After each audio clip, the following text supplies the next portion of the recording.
semangat kita untuk belajar karya seni rupa dua dimensi. Baik, sebelum kita memulai materi pembelajaran kita, langkah bagusnya kita memulai cukup dengan melalui doa. Jadi apa yang kita orang.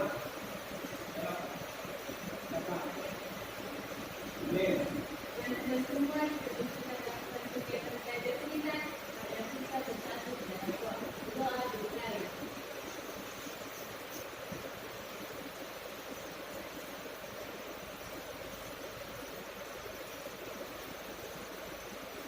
Doa dimulai. Amin. Terima kasih atas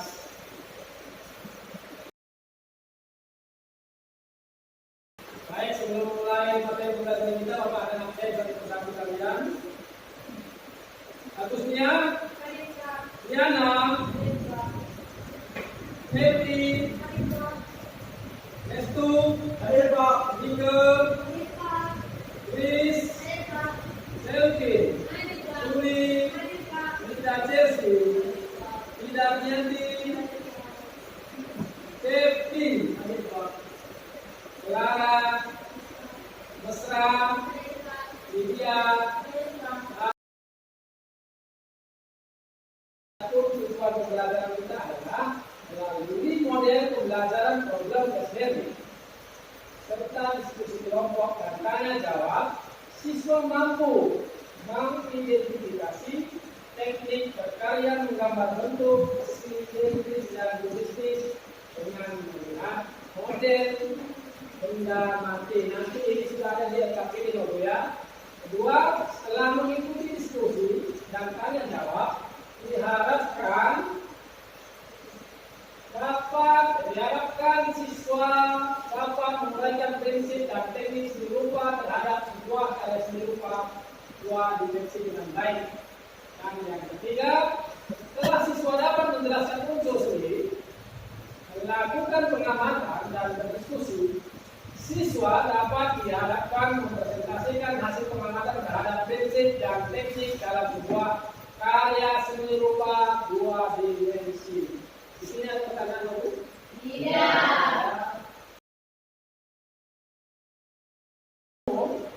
Merupakan kegiatan menggambar berupa bentuk benda, baik benda mati maupun benda hidup ya. Benda mati itu apa aja Bu?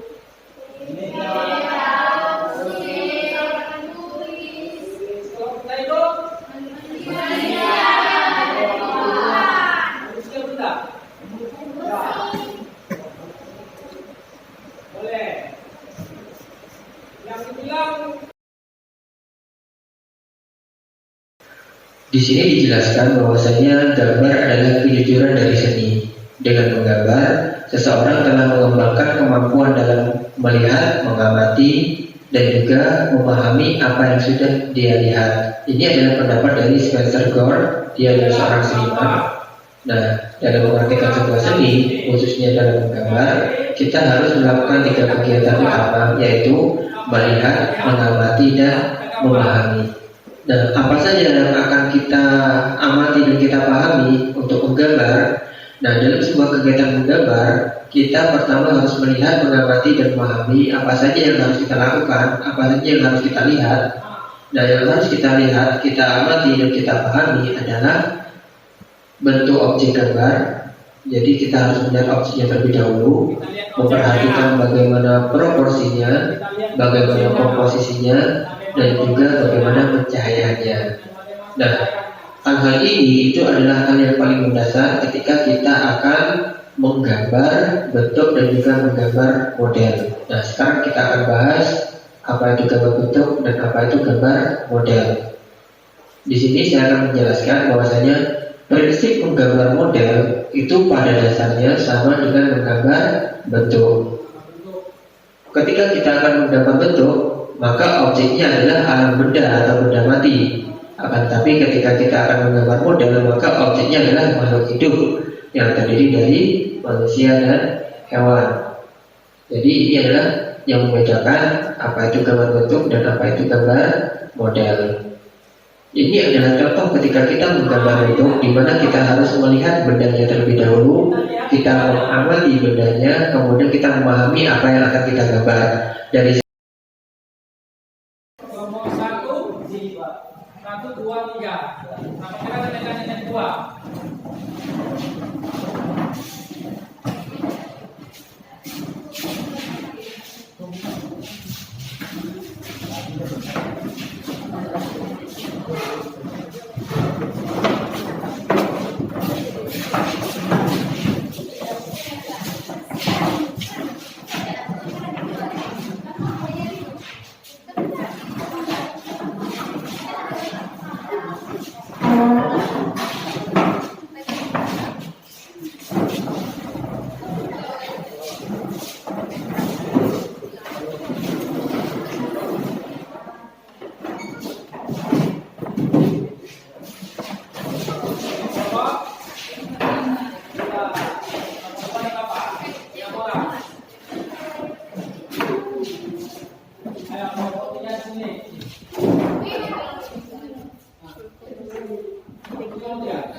Memang kita tulis semua dengan teliti, tapi kita sesuaikan dengan cahaya. Di mana letak cahaya itu?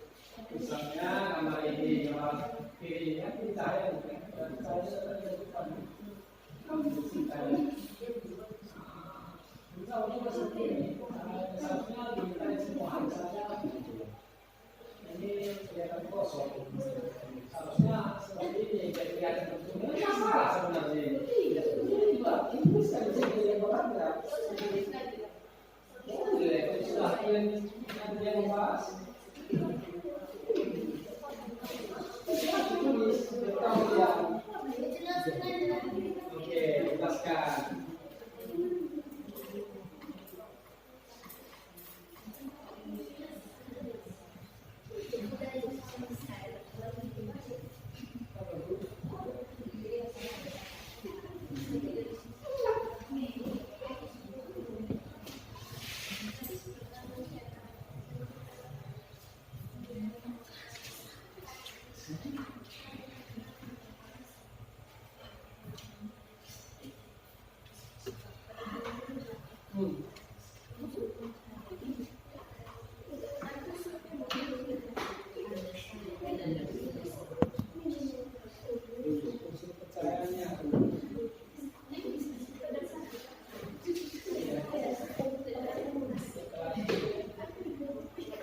Posisinya itu menghalangi.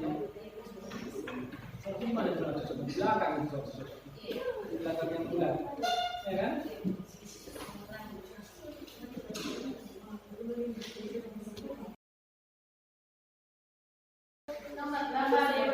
Oh, gambarnya. Oke, masuk. Baik, langsung saja kami mempresentasikan hasil diskusi kami dan hasil pengamatan kami terhadap gambar yang telah ditugaskan kepada kami. Nah, langsung saja teman-teman, berdasarkan gambar dan hasil pertanyaan pada gambar yang ada di atas ini, bahwa kita harus mengetahui apa permasalahan pada sebuah objek yang terdapat pada gambar di atas ini. Pertama, kita harus mengetahui bahwa pada gambar tersebut adanya permasalahan pada prinsip. Pada prinsipnya yang pertama yaitu tidak seimbang. Nah, pada gambar di atas ini, teman-teman, kita telah melihat bahwa dari sisi kertas yang dari arah sini atau dari arah kiri ke arah kanan tidak sesuai. Di situ dapat kita mengetahui di mana permasalahannya. Kalau kita mengukur, bisa dapat kita melihat bahwa ukuran dari sisi kertas yang dari arah kiri ini dapat kita lihat bahwa ada sekitar 6 cm sampai 7 cm bahkan 8 cm. Sementara yang dari arah kanan hanya 1 cm, kita perkirakan palingan 2 cm paling jauh. Dan di situ dapat adanya permasalahan bahwa tidak adanya keseimbangan pada gambar satu. Kemudian pada permasalahan pada unsur. Pada permasalahan pada unsurnya pada gelap terang, yaitu unsur pencahayaannya tidak sesuai. Di mana kita tidak sesuai, dapat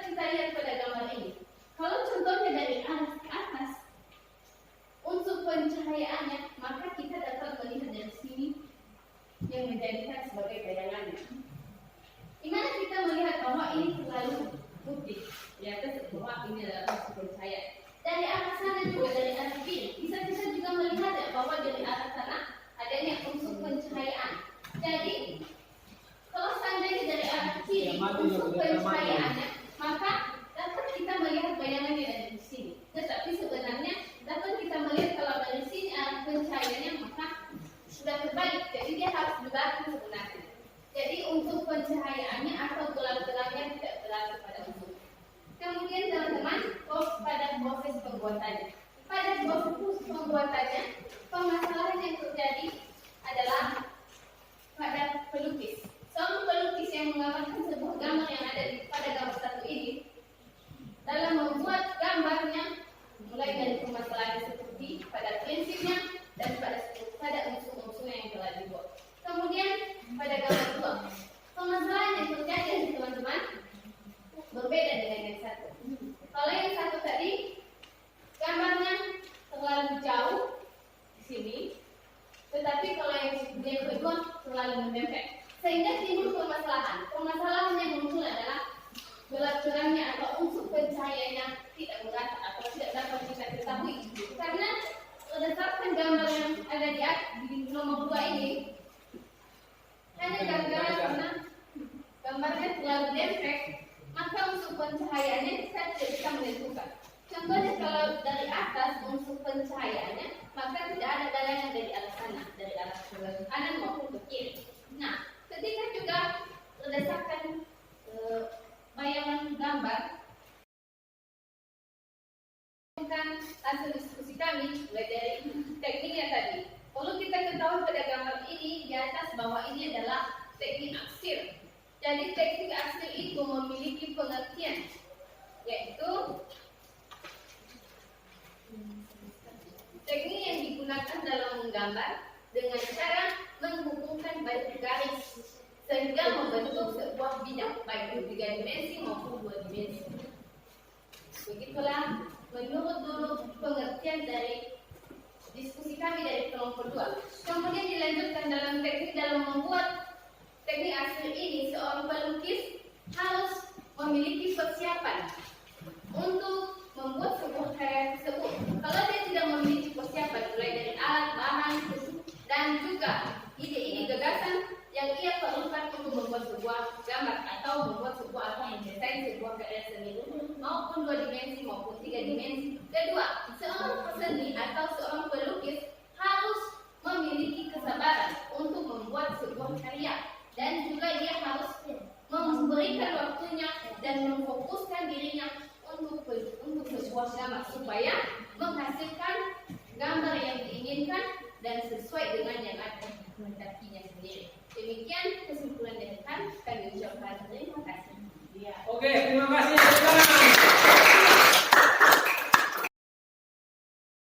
Sama Bapak. Pak, gambar apa saja, yang penting gambar bentuk, ya. Boleh gambar bonus, boleh gambar kunci, boleh gambar pasukan. Dibawa ke sekolah hasilnya ya, Bu?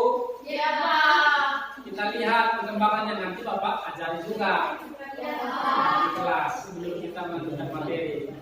Karena gambar ini butuh kesabaran dan niat ya dari hati, bukan masalah sama gambar. Ya, Pak. Baik, untuk acara kita sudah habis. Alangkah bagusnya kita berdoa, karena diawali dengan doa.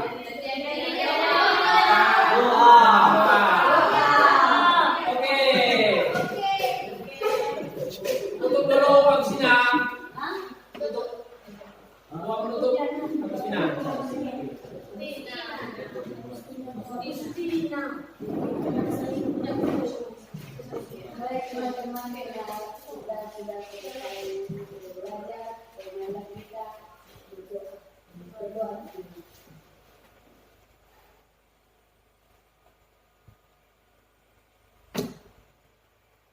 Berdoa selesai. Oke, terima kasih Bu Kelas.